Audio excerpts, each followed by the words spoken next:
pembicara nasional hadir di sini. Kebetulan pembicara nasionalnya beliau dipakai oleh FGI untuk membangun base ini di seluruh Indonesia sebagai wakil dari perusahaan dan wakil dari support system atau wakil dari tim yang sepakat untuk menjalankan bisnis pola network marketing yang kita sudah tahu bahwa kita bisa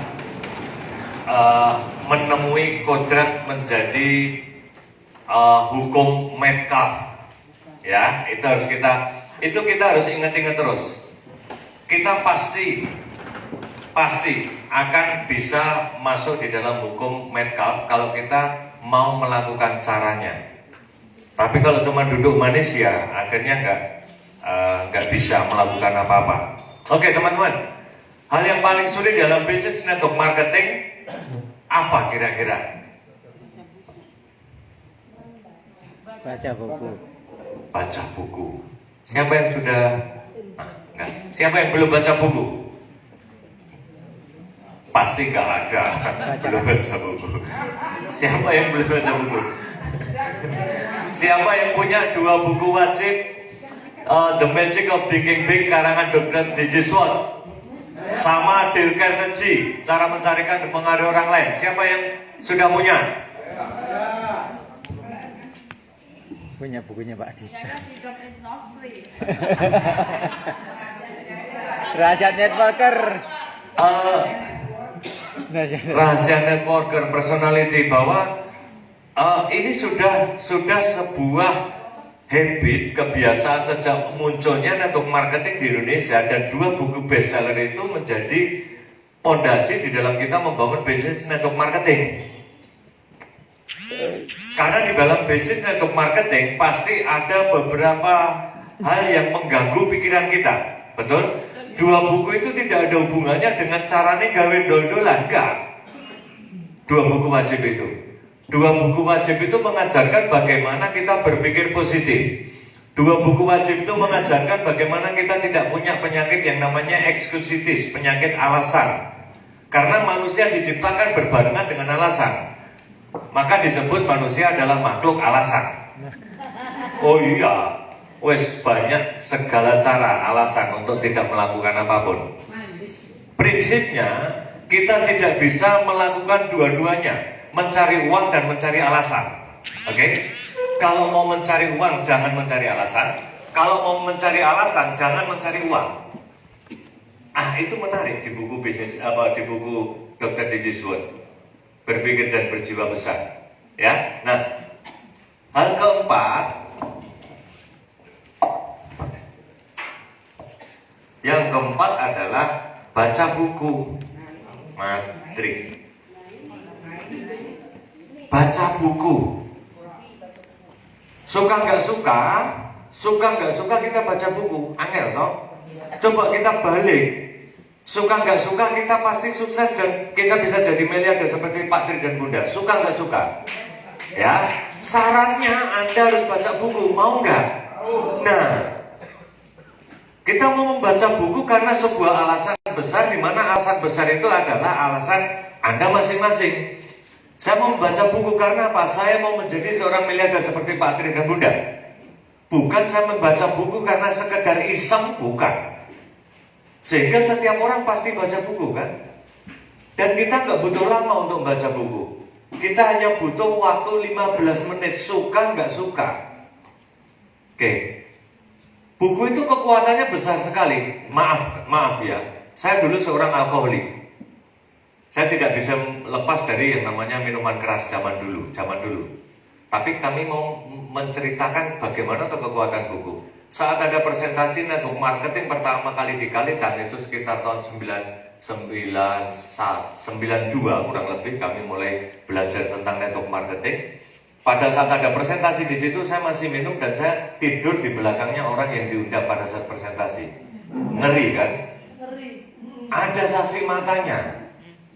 Ada sahabat saya sendiri. Dan saat itu cuma menyodorkan, Pak D, kalau mengundang saya Pak D, baca buku ini. Males coba dibaca dulu. Baca dulu yang penting. Oke, saat baca-bacanya saya buka. Dan akhirnya saya menyadari bahwa saya melakukan sebuah kesia-siaan dalam hidup. Dari mana buku berpikir dan berjiwa besar? Oke, kalau Bapak Ibu sudah sepakat membangun bisnis ini sebagai salah satu cara untuk membangun masa depan yang lebih baik, maka jangan sia-siakan apa yang kita mulai dalam bisnis ini dengan cara apa? Membaca buku. Hidup saya terselamatkan gara-gara membaca buku, karena saya tahu bahwa saya menyanyiakan kehidupan saya. Setiap hari harus paling enggak 1 sloki untuk saya minum, dan itu berubah gara-gara membaca buku berpikir dan berjiwa besar. Oke, kalau Bapak Ibu membangun sebuah bisnis dan bisnis ini tujuannya jangka panjang, dalam waktu 1 tahun Bapak Ibu, teman-teman semuanya, Anda bisa menjadi seorang miliarder dengan syarat bahwa harus membaca buku 15 menit. Kira-kira mau atau mau? Mau, sepakat. Oke, langsung nanti di Snowball yang belum punya berpikir dan berjiwa besar ditarik 1 buku, harganya berapa ya Bunda ya? Yang belum punya bukunya, ya. Yang dibutuhkan hanya berapa? 15 menit dalam setiap hari kita membaca buku. Dengan membaca buku kita tahu bagaimana membangun organisasi. Dengan membaca buku kita tahu bagaimana berpikir positif. Dengan membaca buku kita bisa tahu nilai yang terpendam di dalam bisnis network marketing itu apa. Dengan membaca buku kita tahu kita bekerja di titik yang mana. Apakah kita di kuadran B, di kuadran S, di kuadran I, atau di kuadran E, S, I, B, I. Apa itu? Baca bukunya Caslow Quadrant. Nah, kenapa mesti baca? Kita melakukan presentasi di sana, di luar sana, tidak mampu kita membaca buku. Suatu saat ketemu orang yang dia orang yang self-employed keras, kayak si John Wayne ceritanya dalam sebuah buku. Dan dia melakukan pekerjaan konvensional. Oke, terus bagaimana caranya menggeser paradigma dia dari seorang self-employed menjadi independent business owner atau network marketing? Kalau nggak baca bukunya, nggak akan ketemu jawabannya. Kalau tidak ketemu jawabannya, hukum Metcalfe tidak akan Anda dapatkan. Padahal itu sudah pasti. Oke, ada beberapa buku yang disarankan dibaca. Berpikir dan berjiwa besar. Yang belum punya pasti mencatat. Terus yang kedua, cara mencari kawan dan mengaruhi orang lain. Itu buku wajib. Ya, buku wajib. Kenapa? Bapak Ibu bangun organisasi. Pak Tri sering bilang bahwa network marketing adalah people business, bukan bisnis kacamata. Kalau kita mau membangun organisasi sementara kita tidak tahu ilmu tentang manusia, human behavior-nya, maka kita tidak akan bisa membangun organisasi. Saya tidak nakut-nakutin loh, bener loh. Begitu kita bisa membangun manusia, kita bangun diri kita bangun orang lain, bisnis kita pasti akan kuat sekali. Oke, sepakat ya baca buku ya? Yes. Terus dengan membaca buku otak kita menjadi tajam. Wah, itu menarik sekali. Kita menjadi tajam. Oh, prospekku ini kolerik. Oh, prospekku melankolis. Oh, prospekku pragmatis. Oh, prospekku sanguin. Oh, prospekku masih kaku di cara mencari uang di employee. Saya tahu cara solusinya bagaimana menggeser paradigmanya. Paham? Prospekku ini bingung. Bingung karena apa? Dia tidak tahu bagaimana dia mencari kawan. Baca bukunya Dale Carnegie, selesai. Ya, kita menjadi semakin tajam. Pak, kan di HP bisa. Coba kita lihat, kita uji. Anda semua baca buku dari HP, paling sepintas sudah. Besok sudah tidak akan membaca buku itu lagi. Tetapi kalau Anda punya bukunya, Anda baca pada hari itu. Suatu saat selesai Anda baca, Anda taruh lagi. Anda pulang dari presentasi ditolak, melihat bukunya, pengen baca lagi nggak? Oke, pengen. Kalau HP, nggak bakalan, nggak mungkin. HP tidak bisa menggantikan manfaat kita pada saat baca buku. Karena apa? Di situ ada emosi yang keluar dari buku itu dan Anda menangkap emosinya. Itu yang menjadi kekuatan diri Anda nantinya. Oke, terus alat bantu yang lainnya. Audio dan video. Core person yang kelima.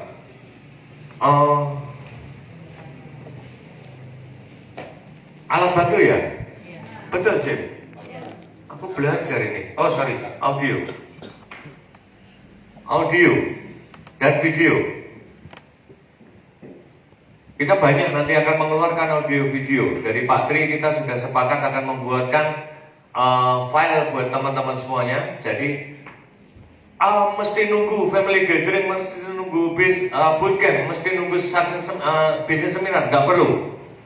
Ya, kita punya alat nanti yang akan kita bisa pakai. Kalau kita sudah mulai menjalankan bisnisnya, maka kita punya alat bantu di mana kita bisa mendengarkan gimana toh caranya presentasi yang efektif, gitu. Bagaimana kita cara melakukan follow up, kita akan buat. Bagaimana kita caranya melakukan membuat daftar nama, kita buat. Bagaimana kalau daftar nama kita habis, kita nanti akan buatkan kaset prospecting. Ya.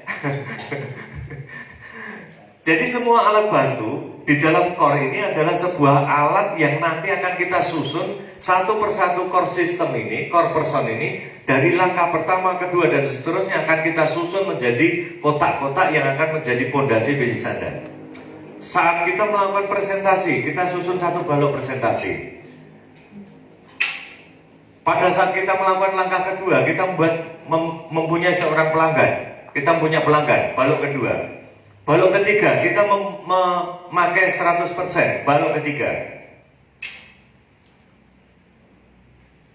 Berikutnya pada saat kita membaca buku balok keempat, dan akhirnya akan tertata sebuah konstruksi yang sangat kuat. Karena akan selalu menumpuk dan Anda punya fondasi di bawahnya sebagai core person.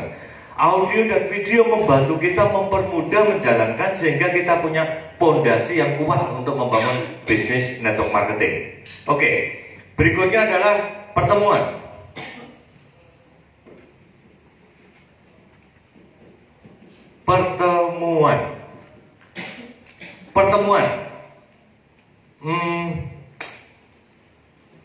Pertemuan apa yang paling penting di dalam sebuah bisnis network marketing? Pertemuan yang tidak kita hadiri. Karena setiap pertemuan akan membuat makna yang berbeda. Setiap pertemuan Anda akan menyerap informasi yang berbeda. Setiap pertemuan akan ada pembicara yang berbeda. Sehingga pada saat Anda melewatkan satu pertemuan di dalam sebuah bisnis network marketing, itu adalah pertemuan yang terpenting dan tidak bisa diulangi lagi. Sulit. Saat ini kita mengadakan acara family gathering, bisa nggak besok kita adakan acara yang sama persis seperti ini? Nggak bisa, karena terutama tepuk tangan ulang tahun perkawinan Pak Tri dan Bunda. Bisa diulang, nanti nggak tahu kapan lagi. Nah, Bapak Ibu, kenapa dengan pertemuan? Kami belajar dengan Pak Adista, dengan Pak Gawat, dengan Pak Tri bahwa pertemuan adalah cara yang paling efektif untuk melipat gandakan organisasi Anda. Lanjut. Oke. Gini teman-teman, pada saat Anda melakukan presentasi, kalau saya prinsipnya presentasi adalah menemukan orang yang di follow up dan orang itu dibawa ke pertemuan yang namanya Douglas. Pada saat meeting Anda menemukan 5 prospek. Kok soalnya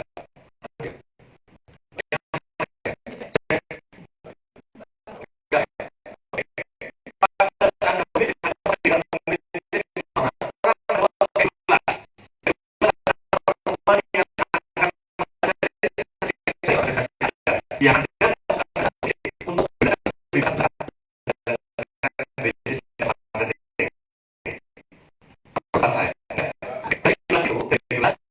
dari edukasi kita bawa ke pertemuan yang namanya bisnis.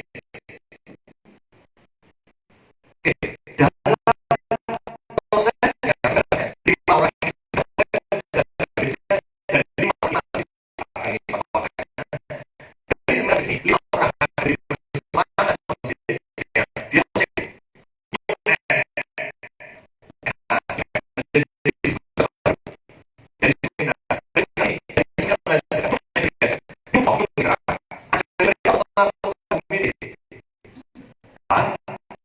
pada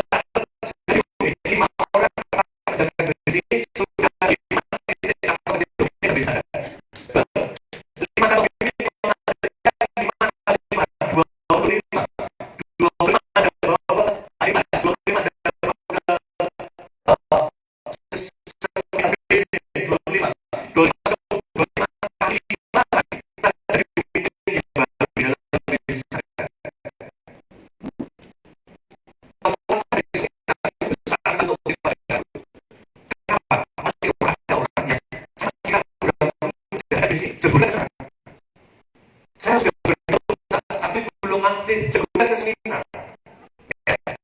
Seminar itu akan merubah paradigma orang, merubah visi orang, tidak membangun bisnis yang seperti. Nah, dari seminar yang ada kan, baik dari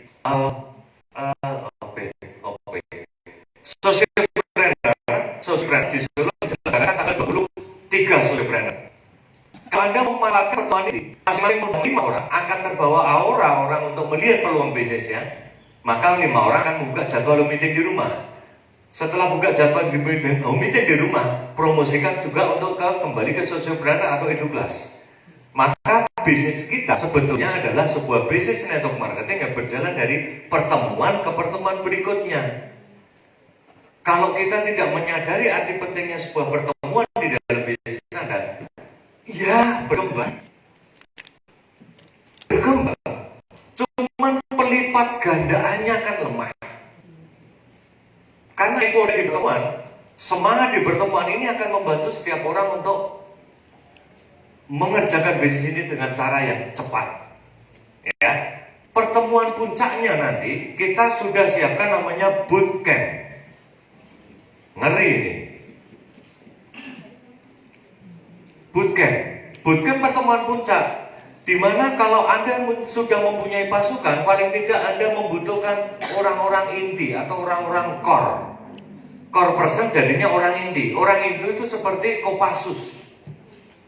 Pada saat di jaringan Anda, di tap road bisnis Anda, di kiri kanan bisnis Anda, ada 5 orang yang Kopassus rampung pekerjaan di bisnis ini. Ya, pertanyaannya bagaimana kita mulai membiasakan menanamkan dalam pikiran kita menjadi seorang core person yang gila dengan pertemuan. Itu menarik sekali loh Pak itu.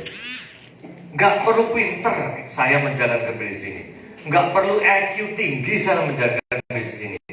Cukup saya punya keberanian membawa orang ke pertemuan, selesai bisnis kita. Paham? Oke.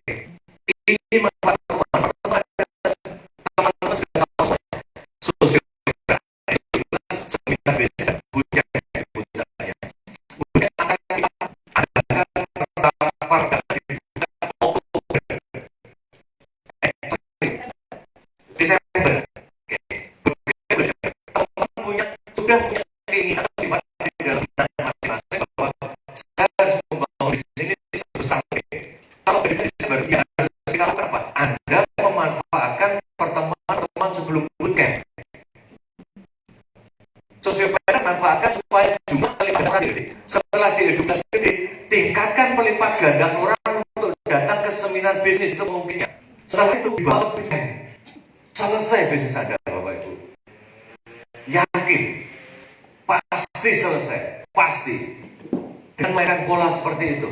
Home meeting, Sociopreneur, Eduklas, seminar bisnis, semua pertemuan dari pertemuan satu ke pertemuan yang lain itu merupakan pengungkit untuk bisnis kita lebih tinggi. Terakhir di bootcamp, pelatihan puncaknya. Oke, apa Bapak Ibu? Ada pertanyaan dengan pertemuan? Ada pertanyaan?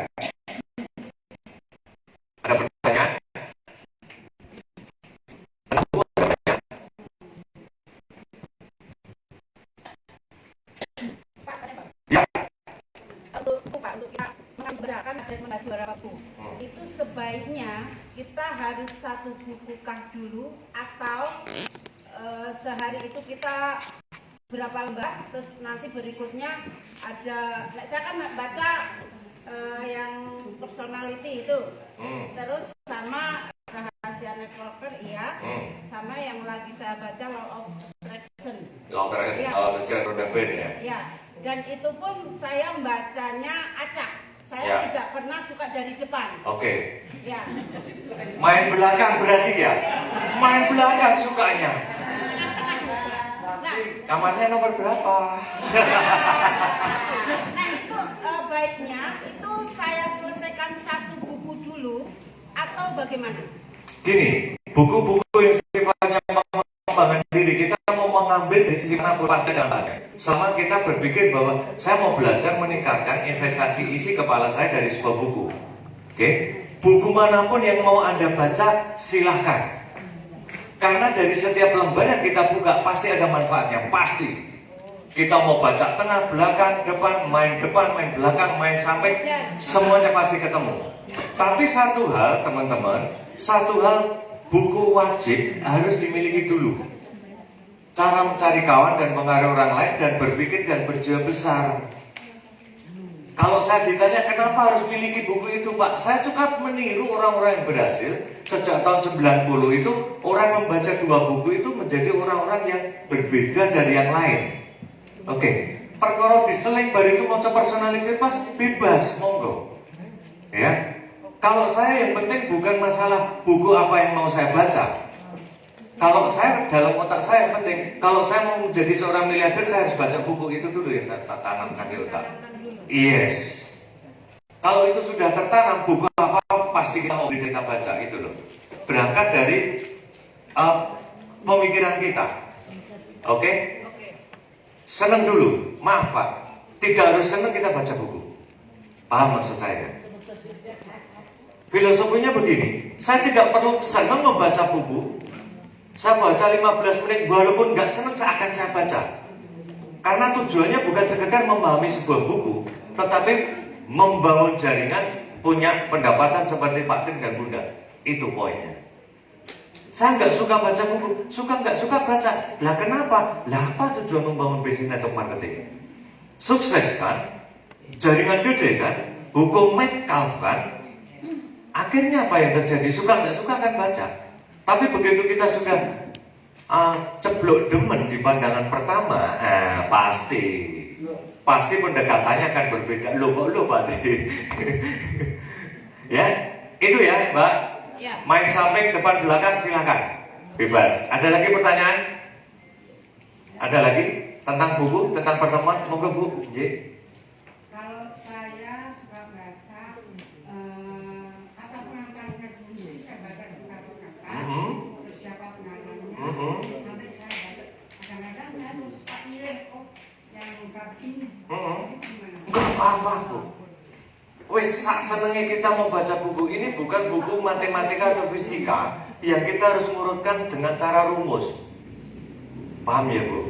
Kita mau depannya dulu atau membaca referensi yang direferensikan orang kan di belakang buku ada yang mereferensikan buku ini adalah A, B, C, D, penulis yang lain. Mau dibaca dulu itu juga nggak apa-apa.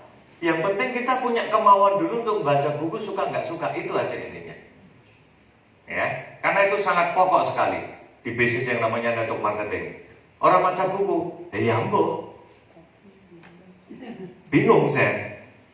Kan tadi sudah sepakat bahwa kita harus mengkloningkan apa yang diri kita ke tim kan. Kita harus menduplikasikan apa yang mau kita duplikasikan ke tim. Kita mau bisnisnya gede dengan cara masuk di hukum Metcalfe, terjadi perkalian seperti itu. Oke, jadi suka nggak suka dong kalau kita mau bisnis yang besar. Baca bukunya. Sepakat? Pak Tri itu loh, setiap saat baca buku dicorek, diringkes, baca buku dicorek, diringkes. Butuhnya apa Pak Tri? Miliarder udah, mobil sudah, rumah banyak, jaringan gede, istri cantik.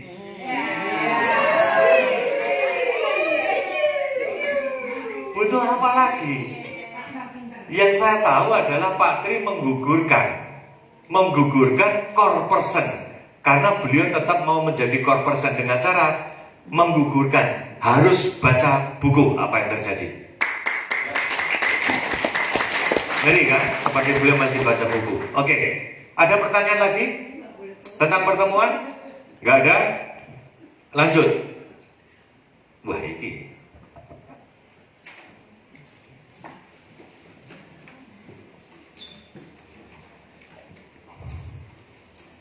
Oke, core person sudah tahu caranya menjadi seorang core person.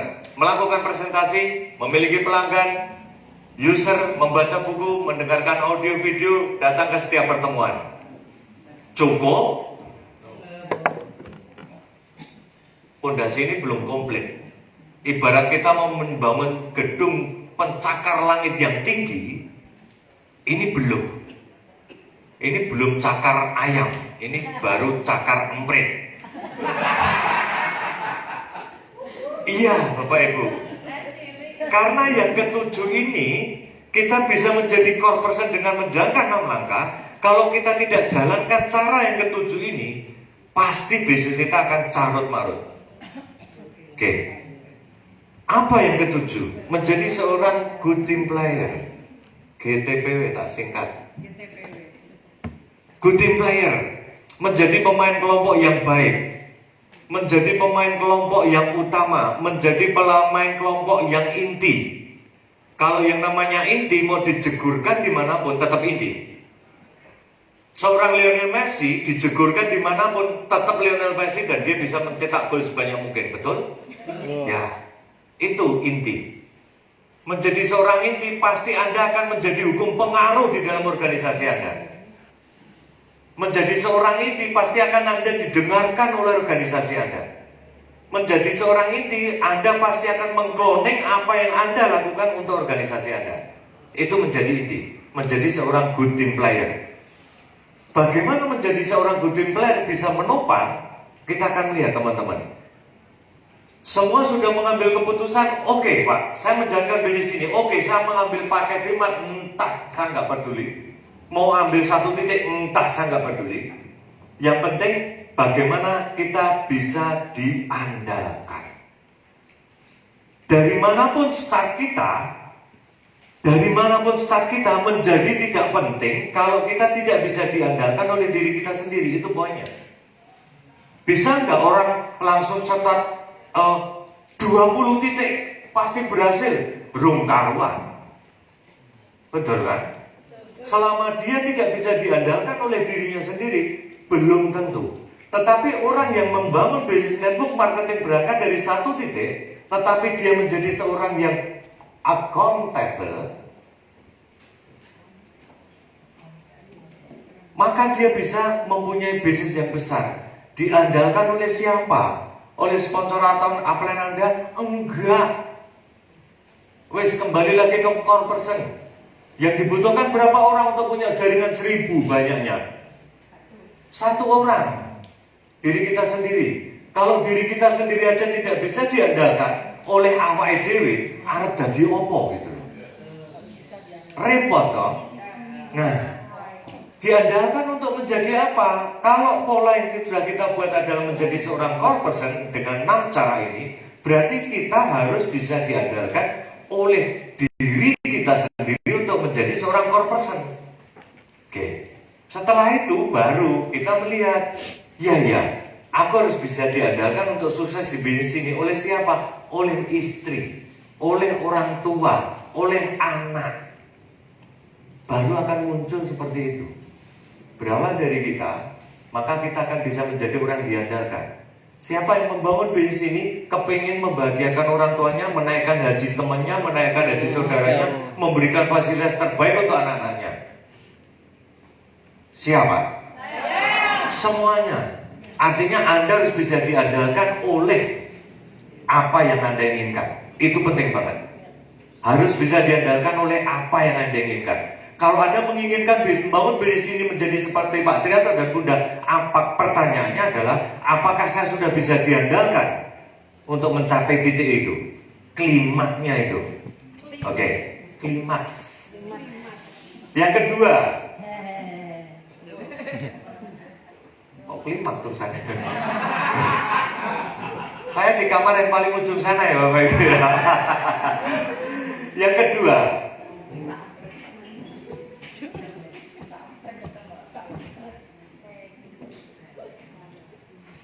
apa yang saya tulis, orang bisa membaca, orang bisa mengerti artinya, tetapi tidak setiap orang tahu bagaimana menerapkan di dalam organisasi. Itu loh pertanyaannya.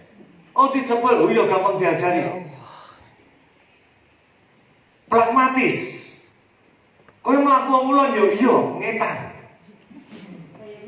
Yes, pragmatis modelnya kan gitu. Kamu ke atas ya? Iya, ke bawah. Kamu di bawah ya? Saya di atas. Itulah pragmatis. Menjadi orang pemberontak paling top. Nah, Kalau kita menjadi orang yang teachable, mengerti maknanya yang artinya menjadi seorang teachable. Teachable itu adalah menjadi murid yang baik. Yang pertama, murid yang baik dari siapa? Dari sponsor atau upline Anda di mana Anda melakukan konsultasi. Bukan teachable ke upline atau sponsor yang tidak melakukan konsultasi, yang tidak menjadi core system. Blunder itu. Blokir upline, ya bu ya, blokir upline. Ya, artinya apa teman-teman? Menjadi orang yang teachable adalah supaya gampang diajari. Lah kenapa kita harus gampang diajari? Karena saya masih muda di BNIS ini, saya harus gampang diajari oleh Pak Adista, Pak Gama, Pak Tri, Bunda. Supaya apa? Saya bisa membangun masa depan saya. Oke? Bukan masa depannya beliau-beliau, bukan. Menjadi seorang yang teachable adalah karena saya punya tujuan besar membangun bisnis yang namanya network marketing. Saya menjadi orang yang teachable karena apa? Istri saya ingin saya sukses. Saya membangun bisnis network marketing supaya apa? Saya punya kebebasan waktu. Saya teachable melakukan supaya punya kebebasan waktu. Itu maknanya. Oke, bagaimana bisa menjadi orang teachable? Rendahkan hati, lepaskan ego. Sponsorku kuwi SD lulusane, aku S1, mosok aku kudu nurut diajari? Susah kan? Kalau kita mau menjadi orang teachable, lepaskan ego kita. Saya bukan siapa-siapa pada saat diperkenalkan oleh sebuah bisnis oleh sponsor saya, dan saya cuma berpikir satu, sponsor adalah jalur hidup saya.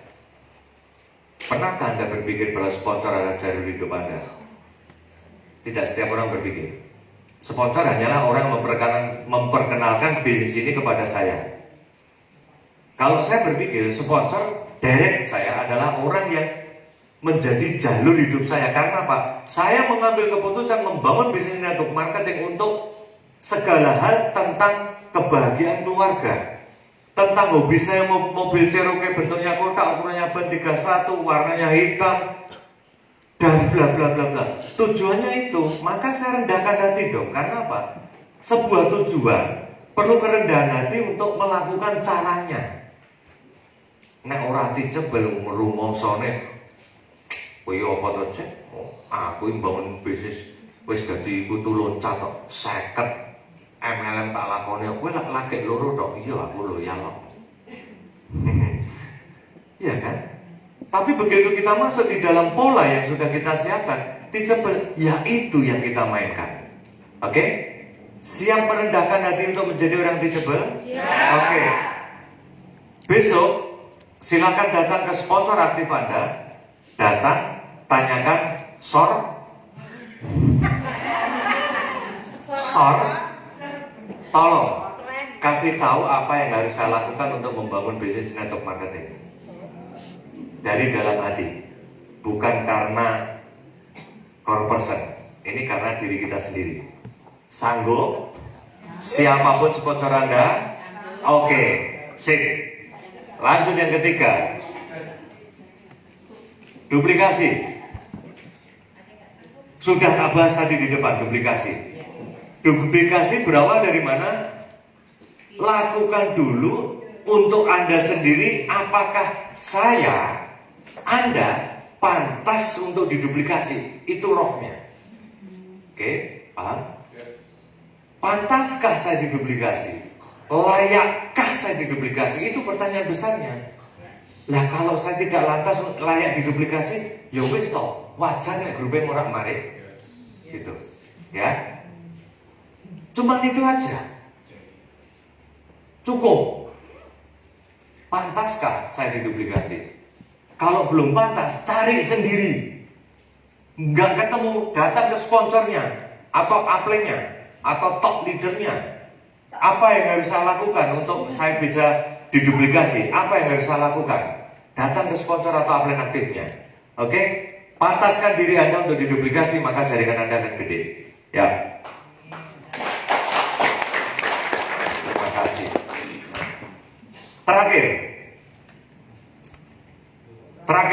Terakhir ini, wes. Aku ya butuh ngombe. Enggak, Jen, udah Jen, santai. break the limit.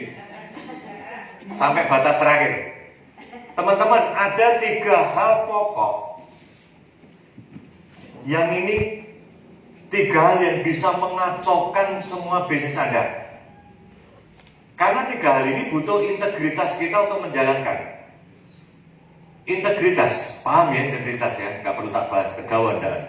Kita butuh sebuah integritas untuk menjalankan 3 prinsip yang sangat mendasar di dalam kita membangun bisnis network marketing yang isinya adalah orang. Kalau kita berbisnis network marketing berpikir bahwa kita jualan barang, selesai, nggak butuh. Oke. Kalau Bapak Ibu dan teman-teman semuanya membangun seseorang A dan B ini menjadi seorang miliarder, atau nggak usah miliarder lah, dia per bulan punya pendapatan 200 juta, kira-kira orang ini mau nggak diajak mundur dari bisnisnya? Nggak mau. Kalau Anda berpikir seperti itu, Anda butuh yang namanya 3 prinsip. 3 hal dasar di dalam membangun bisnis yang namanya network marketing. Yang pertama adalah edifikasi. Orang ngerti loh, edifikasi ini ngerti. Apa edifikasi?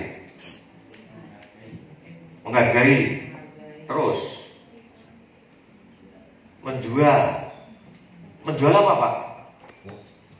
Kacamata? Enggak masuk Pak. Mempromosikan.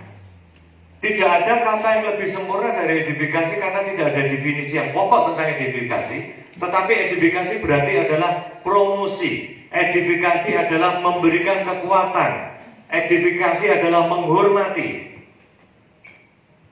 Definisi pokoknya tidak ketemu, tetapi edifikasi berarti adalah promosi, edifikasi adalah memberikan kekuatan, edifikasi adalah memberikan penghormatan. Apa yang kita promosikan sesuai dengan apa yang mau kita promosikan di bisnis ini misalkan. Kita mempromosikan apa? Tentang perusahaan, jelas. Kita mempromosikan tentang produknya, jelas. Dan yang paling menarik di dalam bisnis network marketing, kalau bagi saya akan selalu mempromosikan semua sarana yang berkaitan dengan core person. Selesai. Pak, saya nggak bisa jual produk. Kamu bisa baca buku nggak? Bisa. Baca buku aja. Dengan membaca buku nantinya dia menjadi pintar, bisa jual produk. Sih, semuanya tercapai di situ gitu. Pak, saya bingung caranya melakukan presentasi. Saya promosikan pertemuan. Edifikasi ke pertemuan. Datang ke sosiopreneur, teman 5 ya. Oh iya Pak, datang ke pertemuan, ada yang join. Bisa nggak jalankan bisnisnya dari pertemuan? Bisa. Jangan sampai salah kata, salah arti bahwa promosi itu bukan pengumuman. Paham maksud saya? Promosi adalah memberikan kekuatan lebih atas apa yang kita promosikan. Itu promosi. Kalau pengumuman, teman-teman besok tanggal 23 ada sosiopreneur ya di SMK 4. Selesai, itu pengumuman. Kalau promosi, tak kasih contoh. Dev, lu pengen bisnisnya gede deh. Bawa 5 orang ke sosiopreneur karena di situ akan ada contoh orang yang berhasil bla bla bla bla bla bla. Itu promosi. Paham? Nah, bisnis yang namanya network marketing sebetulnya adalah bisnis promosi kok. Nggak jauh dan nggak kurang. Promosi dengan apapun. Promosi dengan core system, promosi dengan perusahaan, promosi dengan produk, promosi dengan pertemuan, promosi dengan sponsor atau upline, semuanya sebuah promosi. Kalau kita tidak bisa melakukan dengan hati, promosinya kita kosong, ampan. Pada saat kita melakukan promosi, bisa ditolak? Bisa. Solo, Surabaya bisa ditolak, dia naik bis yang lain? Bisa. Sudah melakukan promosi pun tetap masih bisa ditolak. Apalagi tidak. Ambrol bisnisnya. Betul. Edifikasi akan membuat gulungan, kekuatan bisnis di dalam organisasi ini kuat banget. Contoh, si A sponsori si B sponsori si C sponsori si D. Pada saat kita melihat bagaimana kekuatan edifikasi di dalam Anda membangun bisnis dari rumah Anda masing-masing. pada saat si A diundang si B melakukan yang namanya edifikasi. Orang ngerti, mbuh raro latar belakangnya apa. Pada saat Anda mengundang prospek di rumah, yang Anda inginkan apa dengan prospek Anda? Join. Cara salah satunya awal untuk membuka critical factor membuka pemikiran prospek yang masih awal-awal di mana-mana, baru membeni apa open-opennya urung lali urung diombeni apa dan sebagainya, masih di awal-awal untuk mengkreat pikiran mereka untuk menyatu di situ. Kita mulai ngelak Elisa meneh.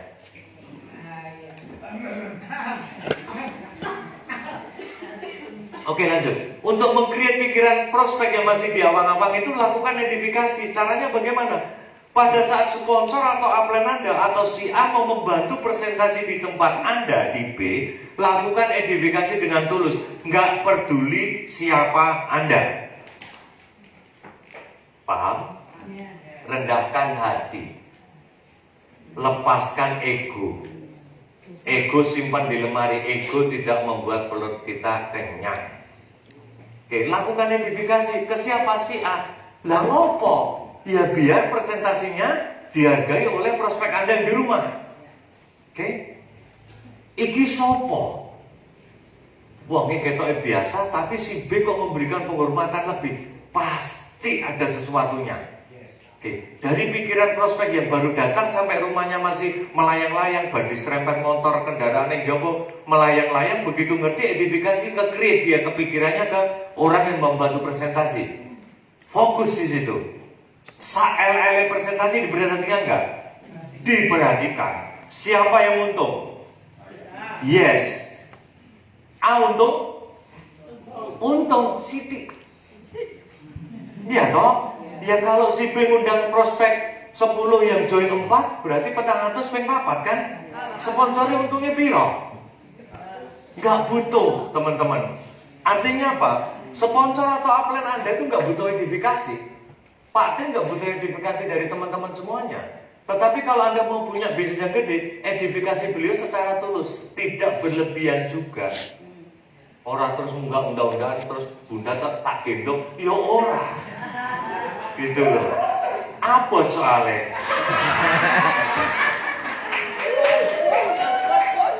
Nah, ini menjadi gulungan yang kuat ke bawah. Karena apa? Si A ini pasti, saya yakin pasti, kalau orang sistem, dia akan mengatakan ke prospek, beruntung loh Anda diundang oleh si B. Si B ini orang berpengalaman di network marketing, bla bla bla bla bla. Si A ganti mempromosikan si B. Prospek jadi gumun juga yang terjadi. Kekuatannya bergulung. Teman-teman pikirkan, kalau dalam organisasi Anda, di tap road bisnis Anda, 1-500 kedalaman melakukan saling penghormatan seperti itu, bayangkan kekuatan bisnisnya kayak apa? Gulung gede banget, saling menghormati. Si A menghormati B, B menghormati C. Pada saat upline turun full down meeting di kedalaman D, dipromosikan semua. B, C diedifikasi oleh si A. Pasti dilakukan itu. Gulungannya gede di sini dengan cara konsep melakukan edifikasi. Wih, keren ini. Contohnya gampang. Sponsor atau upline Anda datang bingung nyetak gake motornya, dipegang ambil langsung. Udah tak standar aja, rendahkan hati. Lepaskan ego. Siapapun sponsor atau upline Anda adalah dia dalam membantu membangun bisnis di rumah tamu Anda. Itu kuncinya. Membawa tas, bawakan tasnya. Tempatkan duduk yang paling sip, enak. Lainnya disuguhi wedang putih, kayak wedang teh sendiri. Kalau saya khusus kopi ya. Itu supaya apa? Supaya bisnis Anda gede, bukan orang yang membantu presentasi itu yang butuh, enggak. Enggak ada edifikasi di situ bisa membangun bisnis di tempatnya lain kok, sponsor atau upline Anda. Betul kan? Apa tergantung Anda, sponsor atau upline Anda? Enggak. Maka nyalakan obor segede mungkin supaya apa? Upline Anda melirik, oh kekuatan edifikasi di sini kuat, sehingga gulungannya ke bawah menjadi kuat, nyaman. Pada saat upline nyaman bekerja di D, full download ini, gede banget bisnisnya. Ada saling kekuatan. Oke, teman-teman. Edifikasi kelihatannya sepele. Tapi tidak setiap orang mampu. Tidak setiap orang mampu. Karena apa? Setiap orang nyantol di dalam pikirannya ego masing-masing. Itu masalahnya. Aku wong ini kok ngedifikasi ngono. Akhirnya apa? Nggak jalan bisnis. Kalau kita merasa itu tidak orang ada. Wah, kau ini orang pindah ke ini nggak ada. Karena apa? Memegang prinsip saling penghormatan, saling memberikan kekuatan. Justru kalau ketemu dengan seperti itu, sudah kamu di situ saja. Apelmu itu orang hebat loh. Bisa nggak memberikan kekuatan ke orang lain nggak ada hubungan bisnis? Baguslah. Jangan ke saya. Itu loh sponsormu. Edifikasi malah. Keren itu bisnisnya. Dan itu akan jadi kebiasaan di dalam organisasi kita. Oke, ada pertanyaan tentang edifikasi? Ada pertanyaan? Nggak ada. Oke, yang kedua. No cross-learning. Apa yang ngerti no cross-learning ini? Ini dicuekin. Dianggap sepele. No cross-learning dianggap sepele, benar. Karena pada saat kita melakukan cross-learning akan secara halus bisa upas ulo bisa itu sangat halus masuk ke saluran pembuluh darah kita. Ngeti-ngeti kita mati. Oke. Melakukan cross-learning itu di setiap tempat jadi. Pada saat saya kepengen menjadi orang pencopet yang ulung, cukup saya cross-learning dengan pencopet di Terminal Solo. Saya kumpul cross-learning di situ 60 hari. 60 hari saya kumpul dengan di situ cross-learning, saya pasti menjadi pencopet yang ulung. Kalau menjadi pencopet. Oke, kalau kita melakukan cross-learning dengan cross-line kita, cross-line adalah orang yang tidak ada hubungan garis sponsorisasi dengan Anda. Ini cross-line. Pada saat kita mulai dengan cross-line kita udah semangat, kita enggak, kayaknya bisnisnya berat ya. Si yang di cross-line ini juga lemah. Iya, kayaknya ya. Yuk jegur sumur bareng-bareng yuk. Akhirnya kan gitu. Ya. No cross-learning ini akan secara halus akan menggerogoti bisnis Anda masing-masing. Tidak boleh bergaul dengan cross-line? Enggak. Tidak perlu menanyakan, maaf. Kalau Anda ditanya ukuran celana dalam Anda berapa, enak enggak? Ya. Itu cross-learning. Cross-learning itu enggak enak. Bisnismu wis jaringannya cacai piro? Enaknya emang sulit. Enggak. Pak, di MGI pendapatanmu sudah berapa? Enak enggak yang sulit? Enggak. Sebuah pertanyaan cross-learning membuat tidak nyaman cross-line kita. Oke. Baru sebuah pertanyaan. Aku paling rasa seneng di teknik gitu. Bisnisnya sudah berkembang di mana? Tak saja, saya baru mulai kok di bisnis ini. Kalau Anda ditanya oleh cross-line Anda, berapa penghasilan? Saya baru mulai kok di bisnis ini. Yuk kita sukses bareng-bareng. Itu lebih bagus. Oke? Lebih bagus lagi, jangan pernah menanyakan ukuran celana dalam orang lain. Gak enak. Jangan pernah menanyakan berapa besar jaringan cross-line Anda, berapa besar pendapatan cross-line Anda, berapa banyak pelanggan cross-line Anda. Itu cross-line, gak nyaman buat cross-line. Ya, oke. Cross-line keras, tapi nanti bisa menghancurkan. Bisa nggak cross-line dengan upline? Apa cirinya? Apa cirinya? Saya kasih unsur besar atau kecil. Kalau saya prinsipnya gampang teman-teman. Kalau sponsor atau upline Anda tidak menjadi seorang core person, anggap itu cross-line Anda. Rampok. Ya kan? Lah ngapain? Itu cross-line kan? Kalau saya tanya, plan gimana caranya baca buku? Aku nggak baca buku kok. Ya mending tak next itu upline-nya. Iya dong.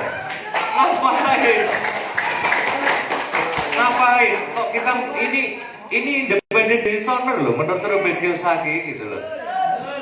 Sponsor atau upline bisa menjadi crossline kalau dia tidak menjadi core person. Oke? Mau nggak Anda dianggap oleh tim Anda crossline mereka? Mau nggak? Harusnya jadi rampung bisnisnya.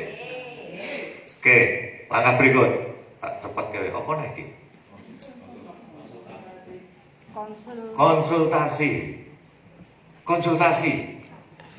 Konsultasi adalah untuk memetakan bisnis Anda, salah satunya. Konsultasi adalah untuk belajar ke sponsor atau upline Anda. Konsultasi, jangan curhat yang neko-neko. Plan, kayaknya aku punya pacar baru itu nggak perlu lah. Ya, konsultasikan apa yang berkaitan dengan bisnis yang Anda kerjakan saat ini. Oke? Konsultasikan yang lainnya di mana? Anda punya ini loh teman-teman. Punya langkah keempat kok. Konsultasikan masalah Anda dengan buku yang Anda baca. Bagaimana kok saya ini tidak bisa pengaruhi orang lain? Baca bukunya Dale Carnegie. Pak, bagaimana kok saya tidak bisa merubah paradigma dari prospek saya? Baca buku Business School. Oke. Pak, gimana caranya kok saya tidak bisa menyayangi istri atau pasangan saya? Baca buku 5 bahasa kasih. Iya dong, alah, bahasa kasih. Bapak Ibu, konsultasi lakukan sesering mungkin, tapi usahakan ada satu waktu yang khusus, yang sifatnya formal. Anda tidak mau diganggu-gugat oleh siapapun. Minta ke sponsor atau upline Anda, plan, aku mau konsultasi 4 mata. Biar ada waktu oleh sponsor atau upline Anda. Kalau mau minta gitu terus tidak pernah dikasih waktu, pass up. Berarti dia tidak melakukan core person. Berarti dia juga tidak melakukan konsultasi ke atas. Pass up lagi. Oke? Mentok-mentoknya kemana? Oh jelas, beliau sponsor upline saya Pak Tri Bunda orang yang core person.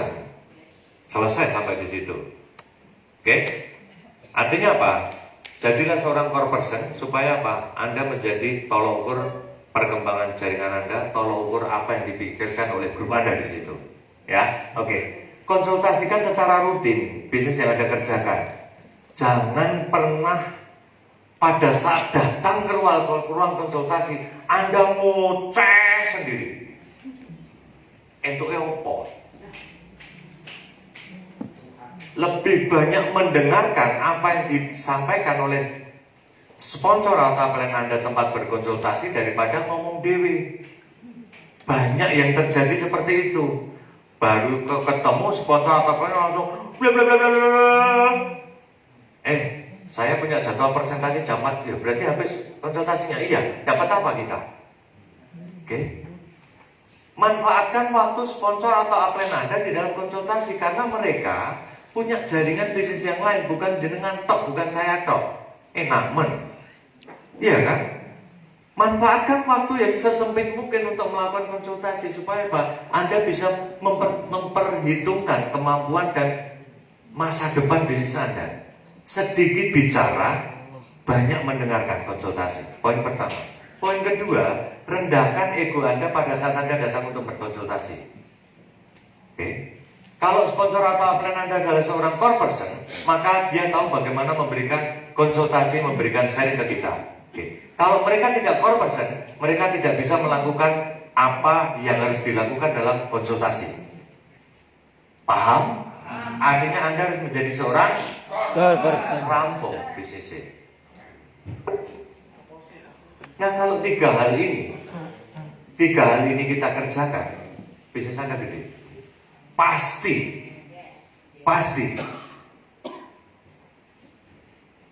Tapi masalahnya banyak orang menyepelekan ini tiga. Nggak penting Pak, penting presentasi terus. Ya monggo, tidak ada paksaan.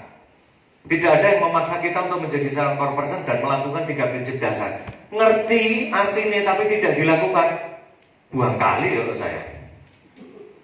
Iya, lah ngapa-ngapa di pikiran. Tahu prinsip dasarnya, tapi tidak melakukan. Ngerti artinya tapi tidak melakukan. Buang-buang waktu saya bekerja di situ. Mending saya bekerja di dalamnya lagi supaya sampai menemukan orang yang menjadi core person dan menjalankan 3 prinsip dasar. Itulah leader. Pak Tri bilang, kalau di taproot kiri kanan Anda punya core person, berapa Pak Tri? Di kiri berapa, di kanan berapa Pak Tri? 5 dengan 3 Bapak Ibu. Banyak enggak? Hah? Sidik tak? Sidik, karena targetku di setiap leg itu ada 10 core person. Ngapain mung telu, mung limo, sama-sama bekerjanya gitu loh. Ya, nah bagaimana memulainya? Ya kita core person. Nggak ada alasan. Oke? Kalau kita menjalankan konsep ini, saya yakin semuanya akan mencapai puncak. Dan semuanya ini dimulai dari kita, bukan kita meminta orang lain menjadi core person. Oke? Fly together, see you the top. Sukses